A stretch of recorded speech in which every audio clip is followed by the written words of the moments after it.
अल्लाह ताला कुरान करीम में फरमाता है,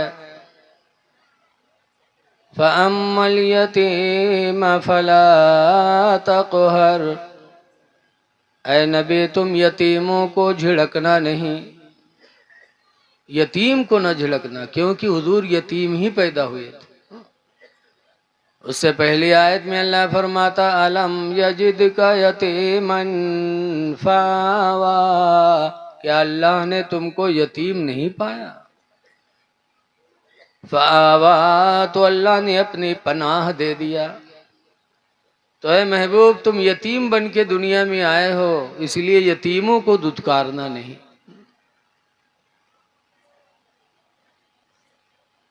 हदीस पाक में है, जो दुनिया में किसी यतीम के सर पर हाथ फेरेगा,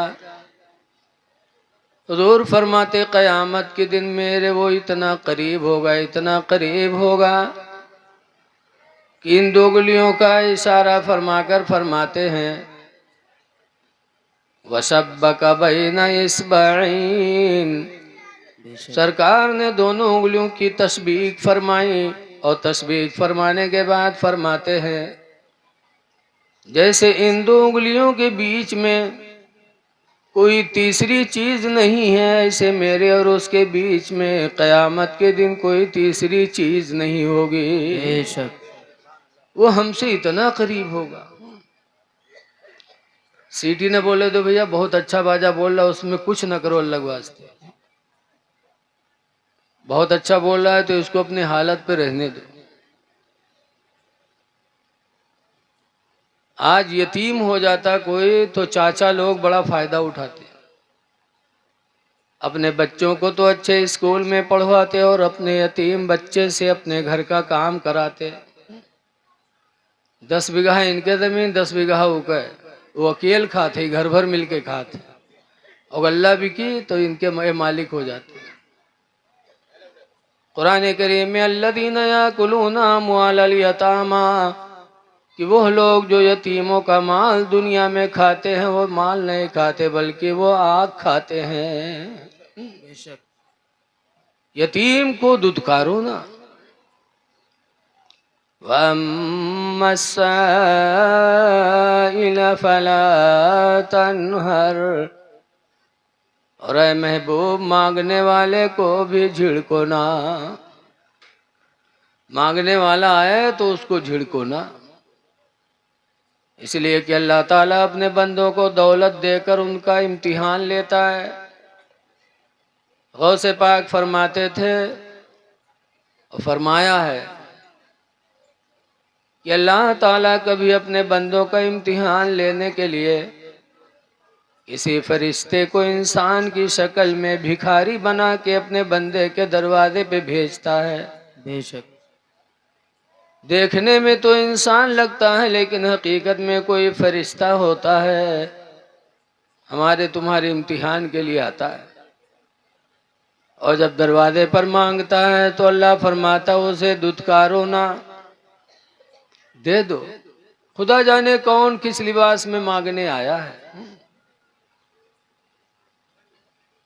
भिखारी को एक दोगे तो 10 पाओगे।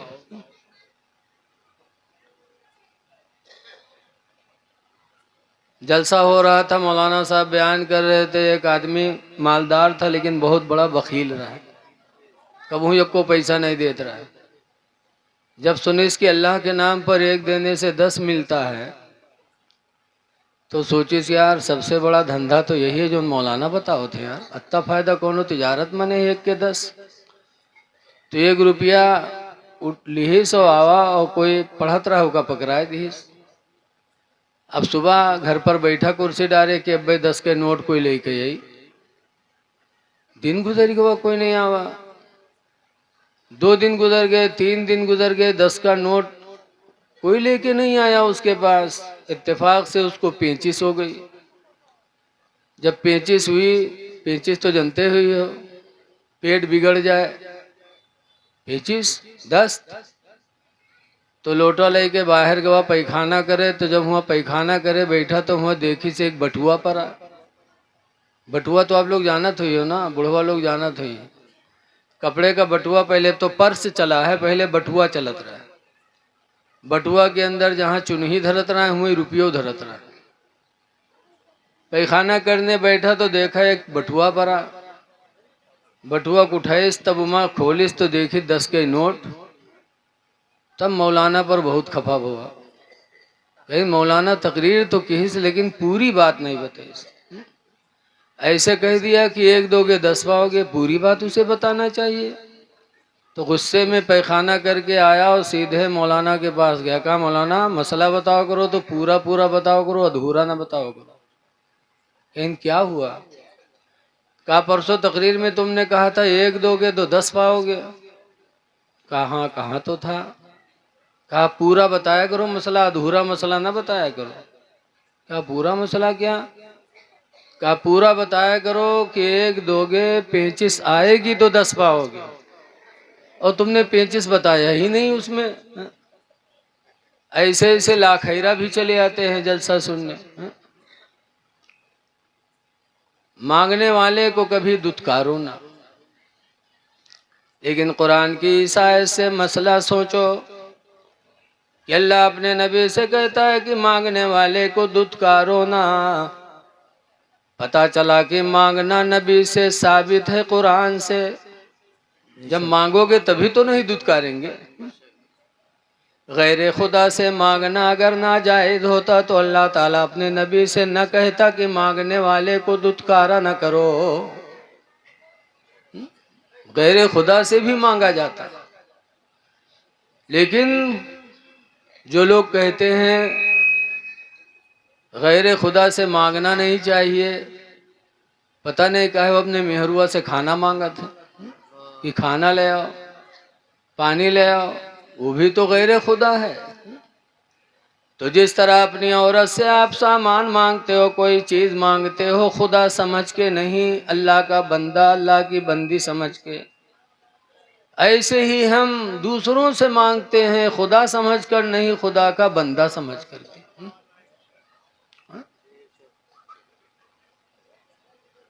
गैर खुदा से मांगना, और नबी ने लिखा है पहले जमाने में रसूलुल्लाह से भी पहले एक हातिम था, हातिम ताई, बहुत बड़ा सखी इंसान था। उसने अपने घर के 10 दरवाजे बनवाए थे, घर में 10 दरवाजे लगाए थे चारों तरफ। हमारे तुम्हारे घर में कई दरवाजा होते हैं, एक ज्यादा ज्यादा 2, एक आगे निकले वाला और एक पीछे भागे वाला, कि कोई जरूरत हो तो निकल के भाग लो पीछे। और हातिम ताई के घर में 10 दरवाजे थे। किस लिए 10 दरवाजा लगाया था? बड़ा सखी इंसान था। उसने सोचा कि कोई मांगने वाला आए तो उसको एक ही दरवाजा रहेगा तो तलाश करने में दिक्कत होगी। 10 दरवाजा लगाए कि मांगने वाला आसानी से जिस दरवाजे पे चाहे मांग ले और उसकी हाजत पूरी हो जाए। तो एक मांगने वाला अगर मांगता एक दरवाजे से अल्लाह के नाम पर दे दे तो हातिम ताई निकलता देता, फिर वही मांगता दूसरे दरवाजे पे जाता, कहता अल्लाह के नाम पर दे दो, तो हातिम ताई निकलता फिर उसको देता, फिर वही तीसरे दरवाजे पे जाता तो हातिम ताई निकलता तो फिर देता। यहाँ तक कि एक भिखारी अगर पलट पलट के 10 दरवाजे पे जाता तो हातिम ताई मना नहीं करता, देता रहता था। हम और आप अगर एक भिखारी का 2 रुपया दे पावागा और कहूँ दूसरे दिन या तीसरे दिन आएगा तो कहा जाते हैं अरे वो दिन ले गिरा है फिर आई गिरे थी। 2 रुपया देकर समझते हैं कि हमने इसको माला माल कर दिया। हजरत अली शेर खुदा रदी अल्लाह ताला अन्हु से किसी ने पूछा कि अली ये बताओ कि हातिम ताई ज्यादा सखी था या तुम्हारे नबी ज्यादा सखी थे? तो हजरत अली का ईमान देखो, फरमाते हैं हातिम ताई सखी नहीं था, सखी तो मेरे पैगंबर ही थे। बेशक सुभान अल्लाह सुभान अल्लाह। कहा क्यों? तो हजरत अली शेर खुदा फरमाते हैं कि हातिम ताई अगर सखी होता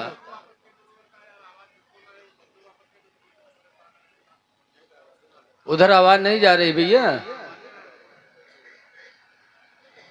तो अब करो जो करे। हजरत अली कहते हैं कि सखी तो मेरे पैगंबर ही थे, हातिम ताई सखी नहीं था। कहा क्यों? हातिम ताई तो 10 दरवाजे पे पलट पलट के दिया करता था एक भिखारी को। तो हजरत अली फरमाते हैं सुनो, अगर हातिम ताई सखी होता तो जब पहले दरवाजे पर मांगने वाले ने मांगा था तो इतना दे देता कि भिखारी को दूसरे दरवाजे पर मांगने की जरूरत नहीं पड़ती। बेशक सुभान अल्लाह सुभान अल्लाह। लेकिन वो सखी हातिम ताई देता था, लेकिन फिर वो भिखारी पलट पलट के 10 दरवाजे पे मांगा करता था। इसका मतलब कि हातिम ताई देता जरूर था, लेकिन मांगने वाले की जरूरत भर नहीं देता था। और मेरे नबी ऐसे सखी कि जिसको दिया फिर जिंदगी में उसको मांगने की जरूरत नहीं पड़ी। बेशक बहुत सी मिसालें हैं। हजरत अबू हुरैरा रदियल्लाहु ताला अन्हु हैं और हजरत अनस हैं। अनस हुजूर को वजू का पानी दिया करते थे, बच्चे नहीं थे तो हजरत अनस वजू का पानी देते थे। एक दिन अल्लाह के रसूल को रहम आया, तो रहमतुल्लिल आलमीन थे ही वो।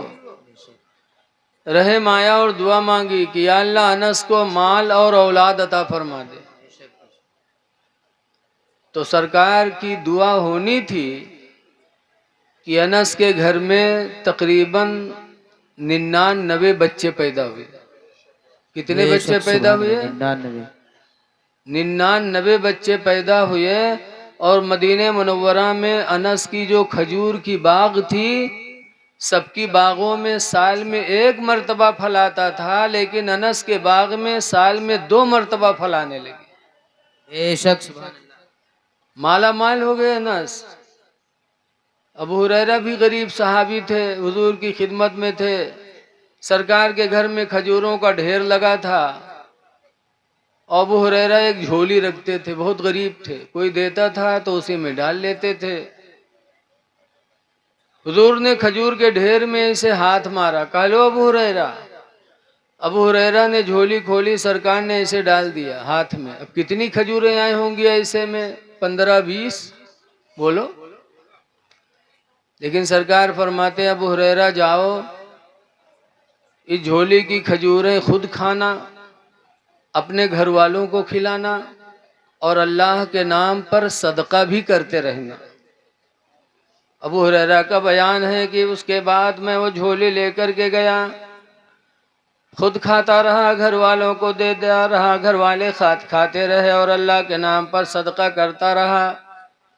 और जब हुजूर का विसाल हो गया, हुजूर के विसाल के बाद हजरत अबू बकर सिद्दीक रदियल्लाहु ताला अन्हु अमीरुल मोमिनीन बने। तो 2 साल 3 महीना 5 दिन खलीफा रहे। फरमाते हैं कि हजरत अबू बकर की ज़माने खिलाफत में बराबर मैं झोले की खजूरें खाता रहा, अपने घर वालों को खिलाता रहा और खुदा के नाम पर सदका करता रहा। हजरत अबू बकर के विसाल के बाद हजरत उमर खलीफा बने। 10 साल तक हजरत उमर खलीफा रहे और उनके ज़माने खिलाफत में मुसलसल 10 साल तक अबू हुरैरा झोली की खजूरें खाते रहे, सुभान अल्लाह। घर वालों को खिलाते रहे और अल्लाह के नाम पर निकाल निकाल के सदका करते रहे। हजरत उमर के विसाल के बाद हजरत उस्मान गनी खलीफा बने। 12 साल तक हजरत उस्मान गनी खलीफा रहे, लेकिन 12 साल मुसलसल अबू हुरैरा झोले की खजूरें खाते रहे, खिलाते रहे, अल्लाह के नाम पर सदका करते रहे। फरमाते हैं खुदा की कसम, कई मन खजूरें मैंने उसमें से निकाल निकाल कर अल्लाह के नाम पर सदका किया।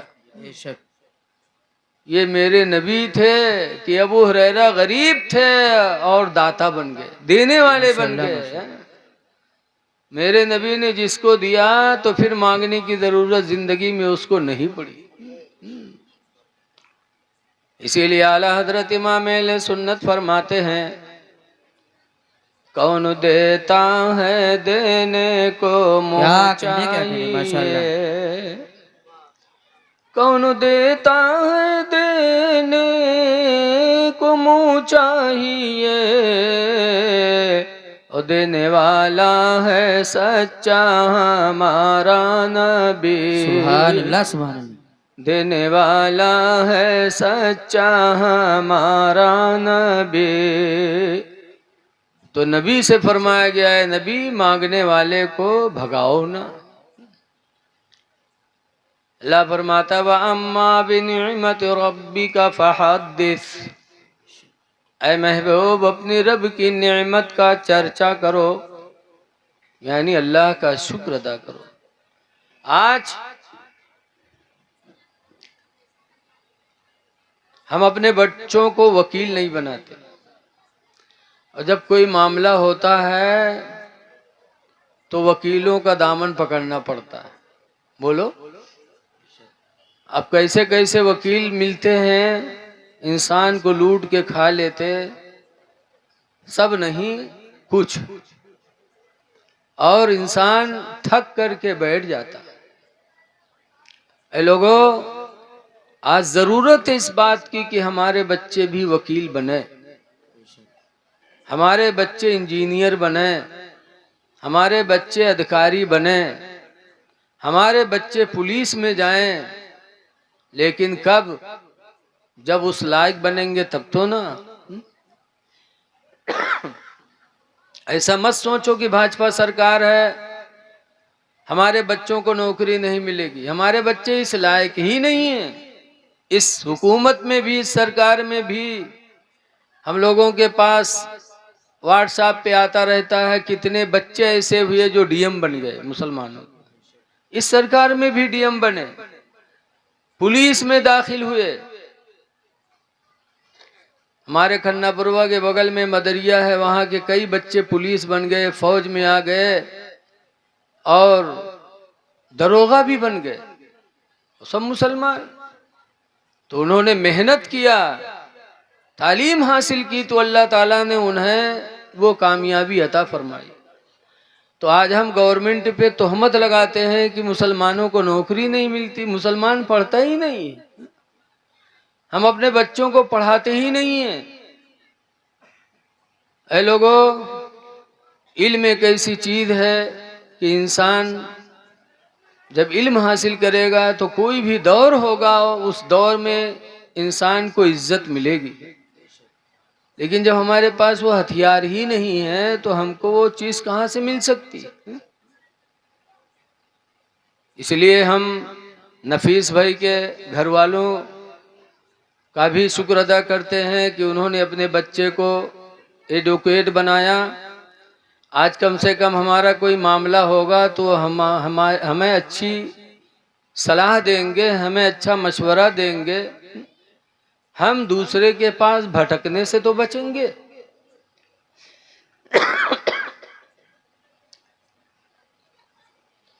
रौनाही है, जमदा शाही है, घोसी है, मुबारकपुर है, बरेली शरीफ है।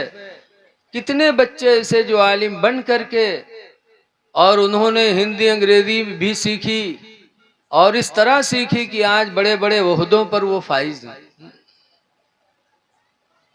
मारहरा शरीफ देखो, जहाँ से आला हजरत मुरीद हैं, वहाँ के लोग सैयद लोग और कितने ऊंचे ऊंचे पोस्ट पे हैं? तो इल्म था, इल्म की बुनियाद पर उनको कामयाबी मिली है। इसलिए अपने बच्चों को जहाँ आलिम बनाते हो वहीं कॉलेज में भेज करके प्रोफेसर भी बनाओ, वकील भी बनाओ, इंजीनियर भी बनाओ, ताकि वक्त आए तो हम किसी के मुहताज न रहें।